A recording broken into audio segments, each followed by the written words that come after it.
नाज़रीन, आपसे दो अहम और अच्छी ख़बरें शेयर करनी है और इन दो ख़बरों में एक ख़बर ऐसी भी है जो इत्तेहादी हुकूमत के लिए ख़तरे की घंटी भी है और ये ख़तरे की घंटी IMF ने बजाई है। IMF के साथ स्टाफ लेवल के ऊपर पाकिस्तान और IMF के जो मुज़ाकरात हैं वो मुकम्मल हो गए हैं और इनको कामयाब करार दिया गया और कहा जा रहा है कि दोनों फ़रीक़ैन एक मुआहदे पर पहुँच चुके हैं जिनके तहत 8 बड़ी कंडीशंस हैं जिन पर पाकिस्तान की इस हुकूमत को अमल करना होगा। इन कंडीशंस की तफसीलात क्या हैं और इन जो शराइत हैं इनकी जब इम्प्लीमेंटेशन होगी, इन पर अमल किया जाएगा तो फिर एक आम आदमी की ज़िंदगी पर क्या असरात मुरतब होंगे, इस पर हम बातचीत करेंगे। दूसरी अच्छी ख़बर, पाकिस्तान में पेट्रोलियम मसनूआत की कीमतों में प्राइम मिनिस्टर शहबाज शरीफ ने कमी का ऐलान किया। पेट्रोल की कीमत में 18.50 रुपये फ़ी लीटर कमी का ऐलान किया गया, जबकि डीज़ल की कीमत में 40 रुपये 54 पैसे फ़ी लीटर कमी का ऐलान किया गया है। जब से ये हुकूमत आई है उस वक़्त से लेके अब तक पेट्रोल की कीमत में 100 रुपया और डीज़ल की कीमत में 130 रुपया फ़ी लीटर इजाफ़ा किया गया था। तो उस तनासुब से हम ये भी देखेंगे आज की इस गुफ्तगू में कि जब मार्च में तहरीक अदम एतमाद पेश हुई और मार्च के एंड तक तहरीक इंसाफ की हुकूमत थी, उस वक़्त इंटरनेशनल मार्केट में जो पेट्रोलियम प्राइसेस थी उनकी क्या कीमत थी और पाकिस्तान में उनकी कीमत क्या थी। आज इंटरनेशनल मार्केट में पिछले 2 हफ़्तों के अंदर कोई $23 फ़ी बैरल कीमतों में कमी हुई है। क्या उस तनासुब से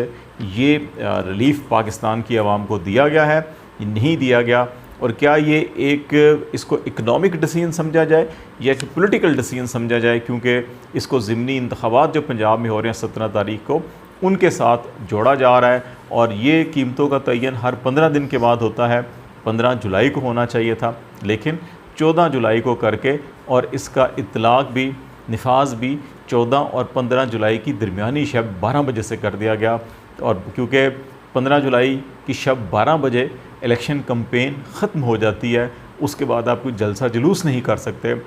कोई कैंपेन नहीं कर सकते, तो क्या ये जो एक दिन रखा गया है उससे पहले कीमतों का ऐलान किया गया, ये उस इलेक्शन कैंपेन का हिस्सा है या प्योरली ये एक इकनॉमिक डिसीजन है, इसके ऊपर भी बात करेंगे। और जो एक कड़वी ख़बर है इस PDM की हुकूमत के लिए, इन्हीं 2 ख़बरों के अंदर बेसिकली वो IMF के साथ तय पाने वाली वो जो 8-9 शराइत हैं उनमें से एक शर्त ये भी है कि नैब के कवानीन के अंदर जो रिसेंटली तरामीम की गई हैं उनके ऊपर नज़रसानी की जाए। ये मामला काफ़ी भारी भरकम इस हुकूमत के लिए पड़ेगा, क्योंकि बुनियादी तौर के ऊपर दोनों बड़ी जो जमातें हैं इस हुकूमत में, पाकिस्तान मुस्लिम लीग नवाज़ ग्रुप और पाकिस्तान पीपल्स पार्टी, इनकी मरकज़ी जो लीडरशिप है वो नैब के अंदर ही इनके बड़े बड़े केसेस हैं। उन्हीं केसेस में रिलीफ़ लेने के लिए नैब कवानीन में तरामीम की गई। इसके ऊपर सदर मुमलिकत ने इस कानून के ऊपर दस्तखत नहीं किए, जॉइंट सेशन बुलाया गया, उसको मंजूर किया गया और फिर इस कानून का इतलाक़ किया गया। इस कानून के ख़िलाफ़ Pakistan Tehreek Insaf supreme court of Pakistan में भी अपील दायर कर चुकी है और इसीलिए इंटरनेशनल लेवल के ऊपर भी IMF ने भी इस पर तशवीश का इज़हार किया है। और क्योंकि पाकिस्तान के अंदर IMF का ये ख्याल है कि जो कंडीशंस हैं उनके अंदर ये है कि हुकूमती इदारों की कारकर्दगी को बेहतर बनाया जाए और इंसदाद करप्शन के जो इदारे हैं इंक्लूडिंग नेशनल अकाउंटेबिलिटी ब्यूरो जो है, इसका जो कानून है उन पर नज़रसानी की जाए और इंसदाद करप्शन के इदारे बशमूल नैब की कारकर्दगी को ज़्यादा मौसर और फ़ाल बनाया जाए। ये वो ख़तरे की घंटी है। अगर इस कानून में दोबारा तरमीम करते हैं और वो साबका तरमीम लेकर आते हैं तो फिर अपने लिए ख़तरा, और अगर ये तरमीम नहीं करते तो फिर, क्योंकि ये जो मुआहदा तय पाया है IMF के साथ, इसकी अभी अमल दरामद उसी वक्त होगा जब IMF का एग्जीक्यूटिव बोर्ड इसकी मंजूरी देगा। और उम्मीद तो ज़्यादा यही है कि जब स्टाफ लेवल के ऊपर एग्रीमेंट हो जाता है तो एग्जीक्यूटिव बोर्ड अमूमन इसकी मंजूरी दे देता है। लेकिन जो 2-3 चीज़ें हैं, एक तो ये कि जो बजट 2023 पेश किया गया अभी नेशनल असम्बली में रिसेंटली और मंजूर किया गया, उसके अंदर पेट्रोलियम डेवलपमेंट लेवी को बढ़ाकर 50 रुपये फ़ी लीटर का फ़ैसला किया गया था। इसमें ये कहा गया है कि इन जो बजट इक़दामात हैं उनके ऊपर फौरी तौर पर अमल दरामद शुरू किया जाए, नंबर 1। नंबर 2, पेट्रोलियम मसनूआत के ऊपर सेल्स टैक्स का निफाज भी किया गया है, इसलिए सेल्स टैक्स और PDL की कीमतें बढ़ानी पड़ेंगी। तो ये जो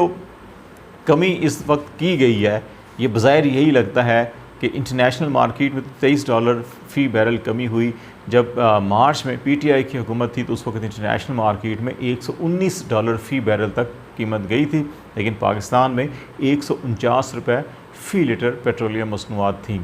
इसी तरह अब अगर देखा जाए तो इंटरनेशनल मार्केट में ये कोई ₹95 के करीब तक जो है कि ये आ चुकी है फ़ी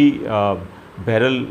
जो डॉलर के अंदर अगर हम इसको देखें। लेकिन पाकिस्तान में 149 उस वक्त $119 पर थी। अब $95 पे पाकिस्तान में कीमत, ये ₹18 कम भी कर दिए जाएँ 249 में से, तो फिर भी ये कोई 230 से ऊपर कीमत बनती है। तो इसलिए जो इकनॉमिक एक्सपर्ट्स हैं उनका ये ख्याल है कि ये कीमत कम से कम ₹50 कम होनी चाहिए थी। अगरचे PTI का ये क्लेम है कि जी कि अगर हम $119 के ऊपर 149 में पेट्रोल दे रहे थे तो ये $95 पे 149 का क्यों नहीं दे सकते। लेकिन ये मान लेते हैं कि PTI ने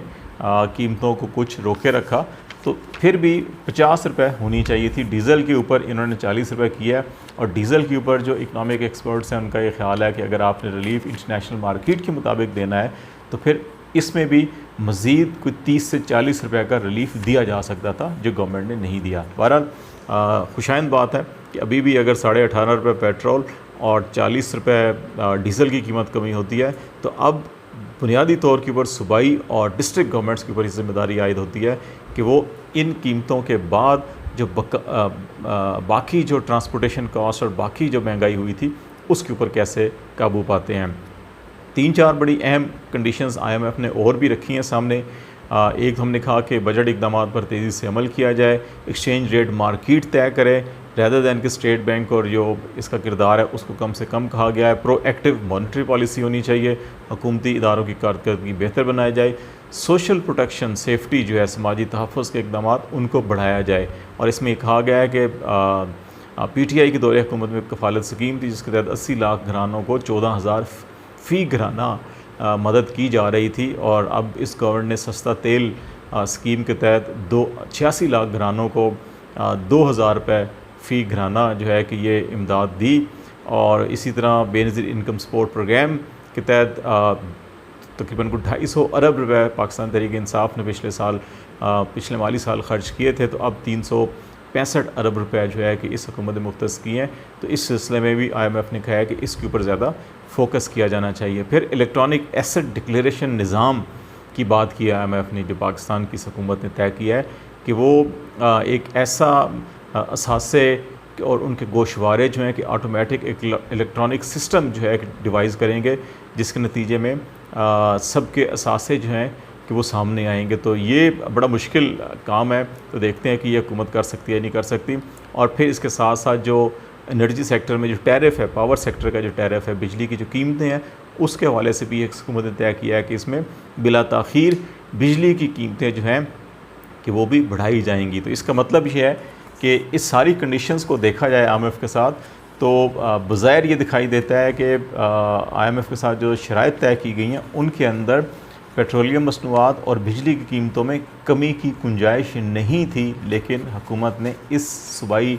पंजाब असम्बली के ज़िमनी इलेक्शन के तनाजुर में इन कीमतों को कम किया है, थोड़ा किया है, ज़्यादा होना चाहिए था। लेकिन IMF के सामने भी मजबूरी है कि अगर बहुत ज़्यादा कीमतें कम करते हैं तो IMF का एग्जीक्यूटिव बोर्ड जो है वो पाकिस्तान के इस मुआहदे को मंजूर नहीं करेगा और पाकिस्तान को फिर माली मुश्किलात का सामना करना पड़ेगा। तो इसलिए ये एक कदम उठाया गया है। 17 तारीख को इलेक्शन गुजरेगा, उसके बाद किसी भी वक्त दोबारा जो है पेट्रोलियम प्राइसेस भी और बिजली की कीमतों में इजाफ़ा हो सकता है। तो ये सारी की सूरत हाल जो है कि